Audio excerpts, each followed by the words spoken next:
सबको ही मिल जाए, यही सदा की शुभकामनाएं। आज है 12/12/1984 की मुरली। आज अव्यक्त वाणी में बाबा कहते हैं विशेष आत्माओं का फर्ज है। विशेष है हम। हाँ जी, ज़रूर विशेष है। भगवान ने इतने भीड़ में से चुना है, तो विशेष आत्माओं का फर्ज। सदा दाता वरदाता शिव बाबा अपने बच्चों प्रति बोले। आज दिलाराम बाप अपने दिलखुश बच्चों से मिलने आए हैं। सारे विश्व में सदा दिलखुश आप बच्चे ही होते हैं। इसलिए बाबा ने आज कहा स्लोगन में, खुशी खजाना तुम्हारा अविनाशी खजाना है, उसको कभी नहीं छोड़ना है। खुशी को नहीं छोड़ना है, परिस्थिति कुछ भी आवे, हाँ, तभी परिस्थिति का पहाड़ क्या हो जाएगा, छोटा हो जाएगा, निकल जाएगा। और अभी भी बाबा वही कहते हैं कि सारे विश्व में सदा दिलखुश आप बच्चे ही हैं। बाकी और सभी कभी ना कभी किसी ना किसी दिल के दर्द में दुखी है। ऐसे दिल के दर्द को हैरान करने वाले दुख हरता, ऐसे दिल के दर्दों को हरण, सबके दिल को कुछ तो दुख है, तो ऐसे दिल के दर्द को हरण करने वाले दुख हरता सुखदाता बाप के सुख स्वरूप आप बच्चे हो। और सभी के दिल के दर्द की पुकार, हाय हाय का आवाज़ भी आप निकल रहा है, वो आप सुन रहे हो। और आप दिलखुश बच्चों की दिल से क्या निकलता है, सबके दिल से हाय हाय निकलता है। और आप दिलखुश बच्चों के दिल से क्या निकलता है, वाह बाबा वाह, वाह मेरा भाग्य, वाह वाह संगम युग, वाह वाह। तो बाबा कहते और सभी के दिल के दर्द की पुकार, हाय हाय का आवाज़ निकलता है। और आप दिलखुश बच्चों के दिल से सदा वाह वाह का आवाज़ निकलता है। जैसे स्थूल शरीर के दर्द भिन्न भिन्न प्रकार के हैं, ऐसे ही आज की मनुष्य आत्माओं के दिल के दर्द भी अनेक अनेक प्रकार के हैं।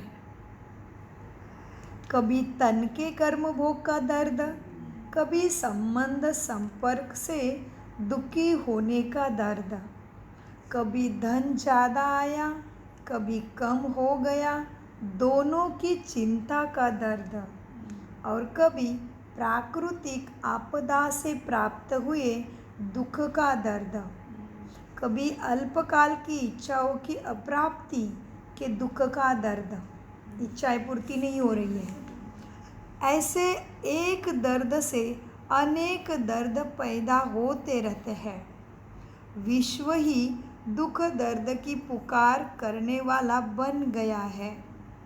ऐसे समय पर आप सुखदाई सुख स्वरूप बच्चों का फर्ज क्या है, क्या फ़र्ज होना चाहिए वैसे आप बताओ। फिर मुरली में बाबा क्या बताते देखते हैं जी। सबको हमें जो मिला है खजाना, शुभ कामना शुभ भावना बाबा की सकाश देते रहना, हमेशा वायुमंडल में पॉजिटिव सुखकारक शुभ संकल्प फैलाना।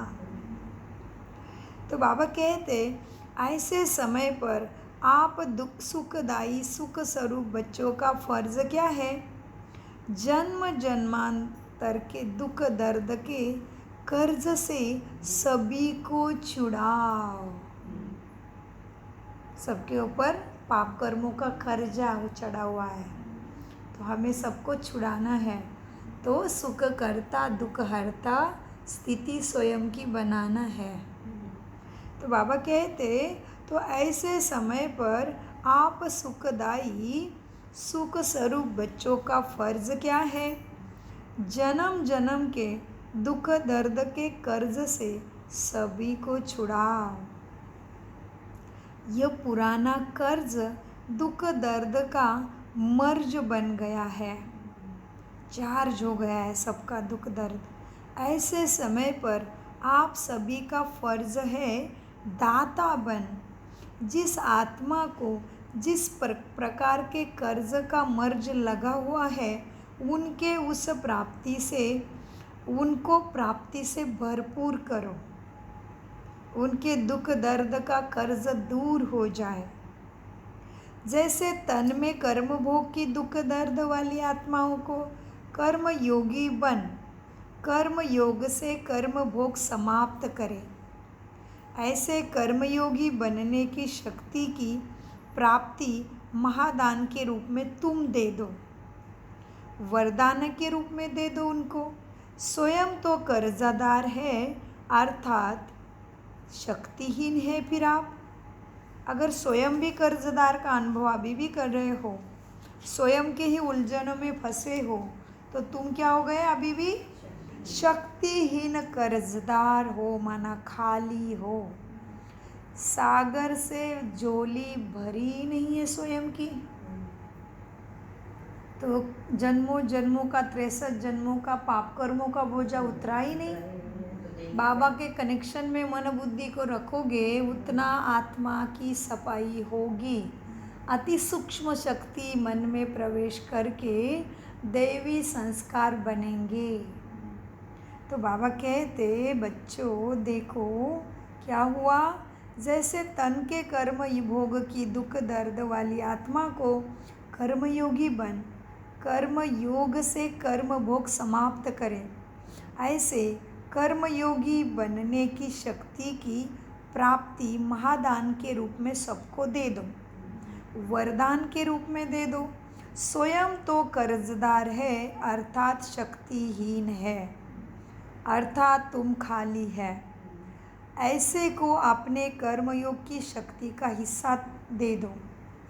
दूसरे बाबा ने अलौकिक में भी बताया, हमारा ब्राह्मण बच्चा भी कोई बहुत कमज़ोर पड़ रहा है और उसका शरीर का भोग आ गया, तो हमें उसको हिम्मत देना है, साथ देना है, वाइब्रेशन देने हैं। तो बाबा कहते हैं बच्चे देखो क्या है, शक्ति का हिस्सा दे दो, कुछ ना कुछ अपने खाते से अनेक खाते में जमा करो, तब वो कर्ज के मर्ज से मुक्त हो सकते हैं। इतना समय जो डायरेक्ट बाप से वर्षा बन, डायरेक्ट बाप के वारिस बन, सर्व शक्तियों का वर्षा जमा किया है ना आपने। इतना समय जो डायरेक्ट बाप के वारिस बन सर्व शक्तियों का वर्षा जमा किया है, उस जमा किए हुए खाते से फारक दिल बन के दान करो, तब दिल के दर्द की समाप्ति कर सकेंगे। जैसे अंतिम समय समीप आ रहा है, वैसे सर्व आत्माओं के भक्ति की शक्ति भी समाप्त होती जा रही है। अभी भक्ति से भी कुछ प्राप्ति उनको नहीं होगी। जैसे अंतिम समय समीप आ रहा है, वैसे सर्व आत्माओं के भक्ति की शक्ति भी समाप्त हो रही है। द्वापर से रजोगुनी आत्माओं में फिर भी दान पुण्य भक्ति की शक्ति अपने खाते में जमा थी, इसीलिए अपने आत्मनिर्वाह के लिए कुछ ना कुछ सबसे श्रेष्ठ करते थे। शक्ति के साधन उनको प्राप्त थे, लेकिन अब तमोगुनी आत्माएं इस थोड़े समय के सुख के आत्मनिर्वाह के साधनों से भी खाली हो गई है, अर्थात भक्ति के फल को भी खाकर खाली हो बैठी है। अब नामधारी भक्ति है, नाम मात्र बच गया, प्राप्ति नहीं हो रही है, इसलिए दुख बढ़ रहा है। अब नामधारी भक्ति है, फलस्वरूप भक्ति नहीं है। भक्ति का वृक्ष विस्तार को पा चुका है। वृक्ष की रंगी बिरंगी रंगत की रौनक जरूर लगी हुई है। आज ये पूजा, कल वो पूजा, कल ये त्यौहार को, तो बात मत पूछो। भक्ति के वृक्ष की रंगी बिरंगी रंगत की रौनक जरूर लगी हुई है, लेकिन शक्तिहीन होने के कारण फल बिल्कुल नहीं मिल रहा है। भगवान बता रहा है भक्ति से क्या मिल रहा है अभी। सबको सुख देने वाला, सबको मुक्ति, जीवन मुक्ति देने वाला बता रहा है। तो इससे सच और क्या हो बचा बताओ मीठे बच्चे। तो क्या हुआ, जैसे स्थूल वृक्ष जब पूरा विस्तार को प्राप्त कर लेता है तो क्या हो जाता है, जड़ीभूत अवस्था तक पहुंच जाता है। तो फलदायी नहीं बन सकता, लेकिन छाया देने वाला बनता है। तो भक्ति की छाया बच गई है, बस सहारा कि हम कुछ कर रहे हैं, दुख नहीं मिटेंगे।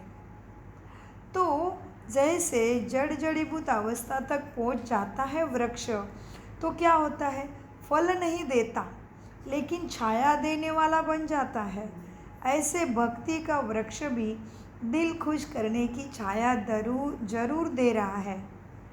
गुरु कर लिया, मुक्ति मिल जाएगी, तीर्थ यात्रा, दान पुण्य किया, प्राप्ति हो जाएगी, यह सोच के दिल खुश करने के दिल की छाया अभी मिल रही है उनको। अपने दिल को खुश करके थोड़ा पॉजिटिव सोच के दिल की खुशी की छाया में है। वास्तव में दुख दर्द से मिटने वाले नहीं है, उनके पाप भी कटने वाले नहीं है। तो यह दिल खुश करने की दिलासे की छाया अभी रह गई है, अभी नहीं तो कभी मिल जाएगा। इस आशा के छाया में बैठे हैं।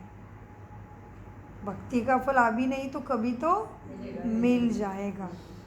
इस आशा के छाया में बैठे हैं भक्त। इसी छाया में बेचारे भोले भक्त आराम कर रहे हैं और भगवान बांट के चला जाएगा। इसी छाया में बेचारे भोले भक्त, दया तो आ रही बाप है ना, भोले भक्त, भोलेनाथ को दया आ रही भक्तों के ऊपर। तो बेचारे भोले भक्त आराम कर रहे हैं लेकिन फल नहीं है, इसलिए सबके आत्मनिर्वाह के खाते खाली पड़ गए हैं। स्वयं को ही भूल गए, आत्मा को भूल गए, आत्मा की शक्ति को भूल गए, तो सब कुछ ही खाली हो गया। तो बाबा कहते हैं कितनी गहरी मुरली है, सुना था इतने साल में ऐसा। तो बाबा ने आज भी साकार मुरली में कहा, जितना चिंतन करोगे उतनी गहराई निकलेगी, गहरे पॉइंट्स मिलेंगे। साकार मुरली में कहा, जैसे जितना सागर के तले में जाते हो कुछ न कुछ मूल्यवान मिलता है, वैसे ज्ञान का विचार सागर मंथन हमें करना है। ज्ञान सागर दे के चला जाएगा। मोती कैसे निकालना है मुझे कैसे पॉइंट को धारण करना है, ये हमारे पढ़ाई के ऊपर है। तो एक बार मुरली सुनने से, पढ़ने से कुछ भी नहीं होने वाला, भक्ति जैसा हो जाएगा। बस मन में संतुष्टि, सुन ली बस हो गया, प्राप्ति नहीं होगी। तो मीठे बच्चों को बाबा आज क्या कह रहे हैं, बच्चे देखो बेचारे भक्त, भोले भक्त आराम कर रहे हैं भक्ति के आशा में, लेकिन फल नहीं है। इसके लिए सबके आत्मनिर्वाह के खाते खाली है। तो ऐसे समय पर आप भरपूर आत्माओं का क्या फर्ज है, बताओ। आ गए आपके ऊपर बाबा, आ गए, बताओ आप भरपूर आत्माओं का क्या फर्ज है।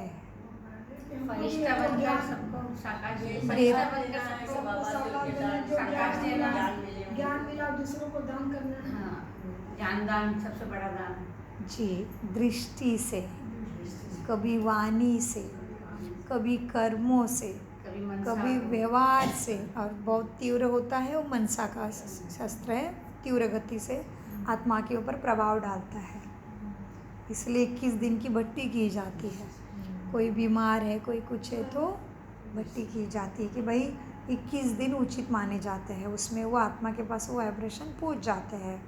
जैसे इनके बहू के पिताजी बीमार है, तो जब भी मुझे स्मृति आती, मैं वो आत्मा के साथ साथ सबको ही सकाश देती हूँ। बाबा को कहती हूँ, बाबा आत्मा ऐसे ऐसे शरीर है, सब कुछ है, लेकिन कुछ भी काम का नहीं है, बेहोशी की हालत में क्या करेगी आत्मा। तो एक तो आगे का रास्ता जल्दी खुल जाए, नहीं तो उनके ऊपर जो भी बोझ है वो हट जाए। तो आप करते हो तो आप करो। तो इस तरह से बाबा की लाइट विश्व को देते रहना है। तो कुछ ना कुछ हमेशा बुद्धि को बिजी रखना है। तो बाबा को बहुत दया आती है। फिर बाबा देखता है कि मेरा बच्चा तो दिन रात इसी में लगा है। फिर देखता है इसकी ताकत कम है, फिर भगवान उठा के गोदी में लेता है। जैसे छोटा बच्चा चलने की कोशिश करता है, गिरता है, फिर थोड़ा उंगली पकड़ के चलता है, फिर उसको चलने आता है तो और चलने की इच्छा व्यक्त करता है। फिर थोड़ा सा हमें लगता है अरे बहुत चला, पैर फूलने लगे तो हम उठा के लेते हैं और जल्दी पार करते। बाबा सेम ऐसे, लेकिन आज्ञाकारी और सदा एक्टिव बच्चों के लिए। अलबेलेपन के सोएंगे उनके नहीं, कल करेंगे उनको तो काल लेके जाएगा। कल तो कुछ होने वाला नहीं और कल समाप्त भी नहीं होने वाला है। तो मीठे बच्चों को बाबा क्या कह रहे थे, फिर से फर्ज के ऊपर आ गए। तो मुरली का सार क्या था आज? विशेष आत्माओं का फर्ज। बाबा आज विशेष आत्माओं का अपना फर्ज याद दिला रहे हैं जी।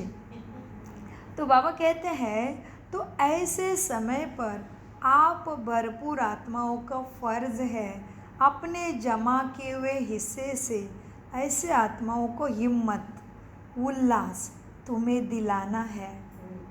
जमा है या अपने प्रति ही कमाया और खाया? क्या हालत है? कमाया और खाया उसको राजयोगी नहीं कहेंगे। राजा तो दूसरे को दिए बिना रह नहीं सकता। तो खुद ही कमाया, बाप से शक्ति ली, खुद ही खाया, उसको राजयोगी नहीं कहेंगे, स्वराज्याधिकारी भी नहीं कहेंगे। तो राजा के भंडारे सदा भरपूर रहते हैं ना, जो प्रजा की पालना कर सके। प्रजा के पालना की जिम्मेवारी राजा पर ही होती है ना।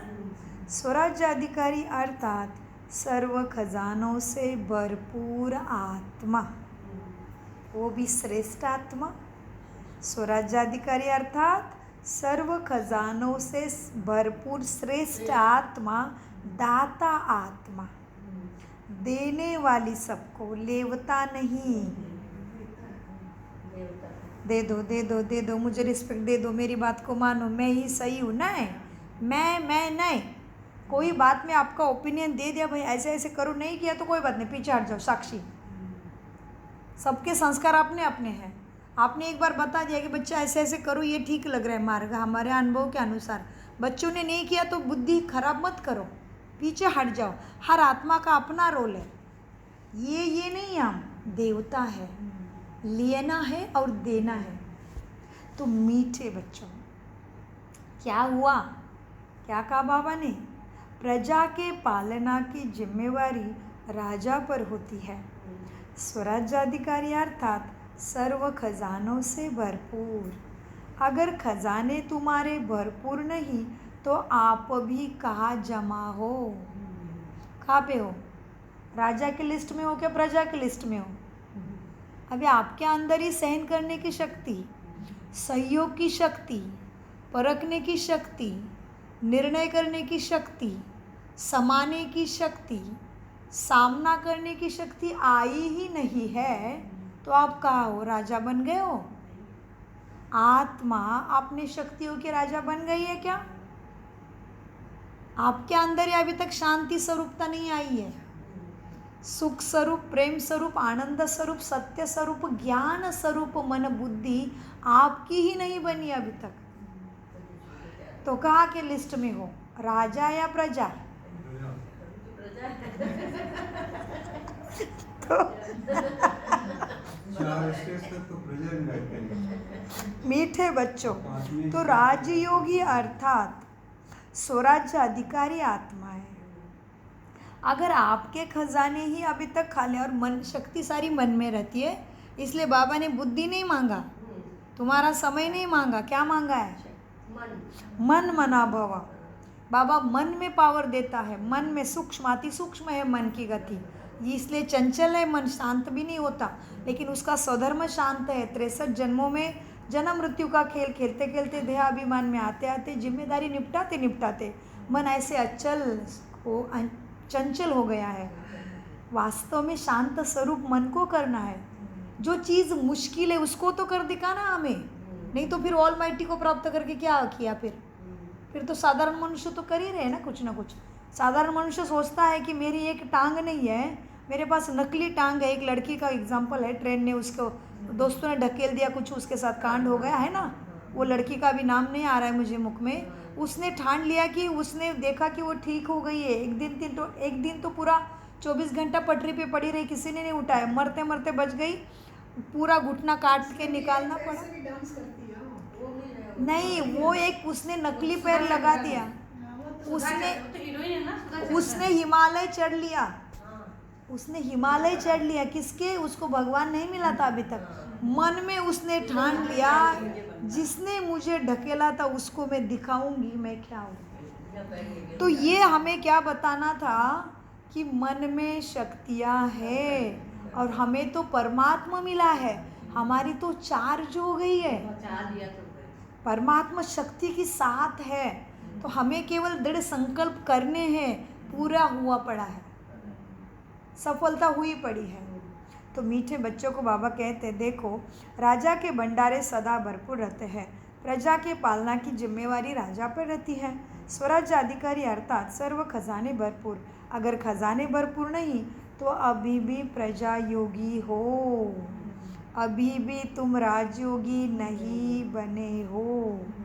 प्रजा कमती और खाती रहती, प्रजा कमाती और खुद ही खाती है।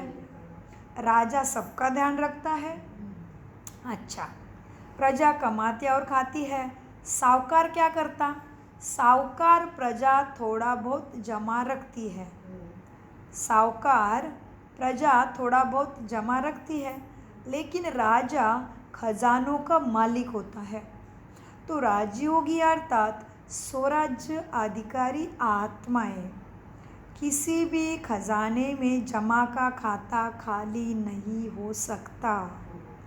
तो खाली नहीं है, भरपूर है, तो दिए बिना रह भी नहीं सकता। तो राजा, तो बाबा कहते, क्या कहा बाबा ने? तो राजयोगी अर्थात स्वराज्य अधिकारी आत्माएं किसी भी खजाने में जमा का खाता खाली नहीं हो सकता। अभी ज्ञान सुनते टाइम आपके मन पटल पे जो भी भक्ति की बातें हैं, जो भी शास्त्र पुराण पोथी से पढ़ी है, मनुष्य लिखित जो पढ़ा है, उसको भूल के आ जाओ घर में प्लीज़। परमात्मा तुम्हें मिला है, जो तुम्हारा शास्त्र पढ़ने का पाठ था वो पूरा हुआ है, उसने तुम्हें मंजूर कर लिया है। आज भी लाखों आत्माएं शास्त्रों का पाठ कर रही है, उनका अभी तक पूरा नहीं हुआ है पाठ, इसलिए वो पढ़ रहे हैं। तो तुमने पढ़ा, अभी 10वीं की परीक्षा पास कर ली है, अभी PhD में एडमिशन मिला है, तो भी 10वीं का ही बुक लो के घूमोगे तो PhD का टाइम निकल जाएगा, राइट? बराबर? तो भक्ति के ज्ञान को घर में भूल के आ जाओ, नहीं तो प्राप्ति नहीं होगी। यहाँ पे परमात्मा पढ़ा रहा है, उसको एक्यूरेट सुनो और फिर अपने आप जांच करो, तभी बुद्धि में कुछ बैठ के हर श्वासों में प्राप्ति होगी, नहीं तो कुछ भी नहीं। मीठे बच्चों, तो राजयोगी अर्थात स्वराज्याधिकारी आत्माएं किसी भी खजाने में जमा का खाते खाली नहीं हो सकता। तो अपने को देखो कि मेरे खजाने कितने भरपूर हैं। मैं दाता का बच्चा हूँ। दाता के बच्चे सर्वों को देने की भावना है, वह अपने में ही मस्त है। सो की पालना में ही समय बीता तो नहीं जा रहा है, औरों की पालना का सेवा का समय है और खजाना भरपूर है। चेक करो, यह संगम से ही रूहानी पालना के संस्कार वाले भविष्य में प्रजा के पालनहार विश्व राजन बन सकते हैं। राजा व प्रजा का स्टैंप तुम्हें यहाँ से ही लगाना है। स्टेटस वहाँ मिलता है, स्टैंप यहाँ लगता है पढ़ाई के अंदर। अगर यह ही स्टैम्प नहीं तो स्टेटस वहाँ नहीं। संगम युग स्टैम्प आपी ऑफिस है। संगम युग क्या है तुम बच्चों के लिए? Stamp office. प्रजा का स्टैम्प या प्रजा की डिग्री या राजा की डिग्री तुमने की। मीठे बच्चों, तो यह संगम, आत्मा परमात्मा का मिलन हुआ। आत्मा को परमात्मा ने अपने सामने आने की इजाज़त दी। तुम्हारा भक्ति का जो भी भाग्य था उसका फल भगवान मिल गया, उसके बाद तुम्हारे हाथ में आ गई। इसलिए बाबा कहते बच्चे, संगम युग स्टैम्प ऑफिस है बाप का। बाप द्वारा ब्राह्मण परिवार द्वारा स्टैम्प लगती है। तो अपने आप को अच्छी तरह से देखो, स्टॉक मेरा कौन सा जमा है। अपने स्टॉक को चेक करो और चेंज भी करने का अभी समय है, क्योंकि अभी तक आत्मा शरीर से निकली नहीं है। इसलिए बाबा कहते हर श्वासों में कमाई कर सकते हो। तो बाबा कहते तो स्टॉक चेक करो, ऐसे ना हो समय पर एक अप्राप्ति भी संपन्न बनने में धोखा देवे। जैसे स्थूल स्टॉक जमा करते, अगर सब राशन जमा कर लिया लेकिन छोटी सी माचिस ही रह गई तो क्या पका पाएंगे? सारा बाबा कैसा प्रैक्टिकल सुंदर उदाहरण देते देखो। अगर सब राशन जमा कर लिया लेकिन छोटी सी माचिस रह गई तो क्या अनाज क्या करेंगे? अनेक प्राप्ति होती भी अगर एक अप्राप्ति धोखा दे सकती है, ऐसे एक भी अप्राप्ति संपन्नता का स्टैंप लगाने के अधिकारी बनने में भी धोखा दे सकती है।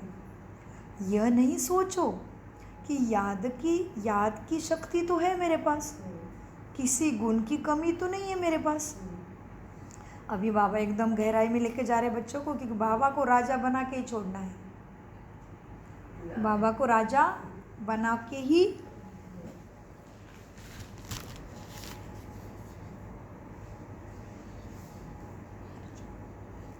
बाबा को, बच्चों को बाबा कहते तो एक भी अप्राप्ति स्टैंप संपन्नता का स्टैंप लगाने के अधिकारी बनने में धोखा देगी। यह नहीं सोचो याद की शक्ति तो है, किसी गुण की कमी है तो कोई हर्जा नहीं, यह नहीं चलेगा। याद की शक्ति महान है, नंबर वन है, यह ठीक है, लेकिन किसी भी एक गुण की कमी भी समय पर फुल पास होने में धोखा दे सकती है।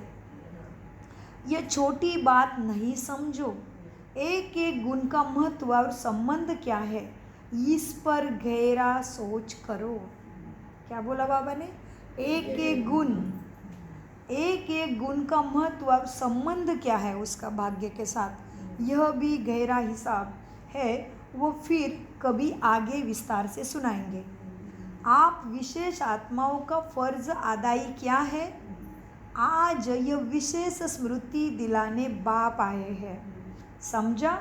इस समय दिल्ली राजधानी वाले भी बाबा को मिलने आए हैं, तो राज्याधिकारी की बात सुनाई। ऐसे ही राजधानी में महल नहीं मिल जाएगा, करना पड़ेगा। ऐसे ही महल नहीं मिलेंगे, पालन कर प्रजा बनानी होगी। दिल्ली वाले तो जोर शोर से तैयारी भी कर रहे होंगे ना, राजधानी में रहना है ना, दूर तो नहीं जाना है। चलो, गुजरात वाले तो अभी भी साथ हैं, संगम पर मधुबन के साथ हैं, तो राज्य में भी साथ होंगे ना, साथ रहने का दृढ़ संकल्प किया है ना। तीसरा कौन है? इंदौर आया है। इंदौर माना, ये बाबा की इंग्लिश देखा, शब्दों का खेल कितना सुंदर करते बाबा। इंदौर शब्द का अर्थ बता रहे बाबा। अच्छा, तीसरा इंदौर जोन आया है। इंदौर अर्थात घर में ही रहने वाले, बाप के दिल में रहने वाले इंदौर। तो इंदौर जोन वाले राज्य के घर में रहेंगे ना, अभी भी बाप के दिल रूपी घर में रहने वाले। हाँ, तो तीनों की समीपता की राशि मिलती है। सदा ऐसे ही इस भाग्य की रेखा को स्पष्ट और विस्तार को प्राप्त करते रहना। समझा क्या करना है अभी? अच्छा, ऐसे सदा संपन्नपन की फर्ज अदाई पालन करने वाली, अपने दातापन के श्रेष्ठ संस्कारों से सर्व के दर्द मिटाने वाले, सदा स्वराज्याधिकारी बन रूहानी पालना करने वाले, सर्व खजानों से भरपूर भंडार करने वाले, मास्टर दाता वरदाता, ऐसे श्रेष्ठ योगी श्रेष्ठ आत्माओं को बाप दादा का याद प्यार और नमस्ते। हम सदा संपन्नपन की फर्ज अदाकारी पालन करने वाले, दातापन के श्रेष्ठ संस्कारों से सर्व के दर्द मिटाने वाले, सदा स्वराज्याधिकारी बन रूहानी पालना करने वाले, सर्व खजानों से भरपूर भंडारे स्वयं के करके दूसरे के भी करने वाले, मास्टर दाता वरदाता, ऐसे राजयोगी हम श्रेष्ठ आत्माओं का बाप दादा को याद प्यार गुड मॉर्निंग नमस्ते प्यारे बाबा नमस्ते। सब कुछ समझते धारण करते और कराते।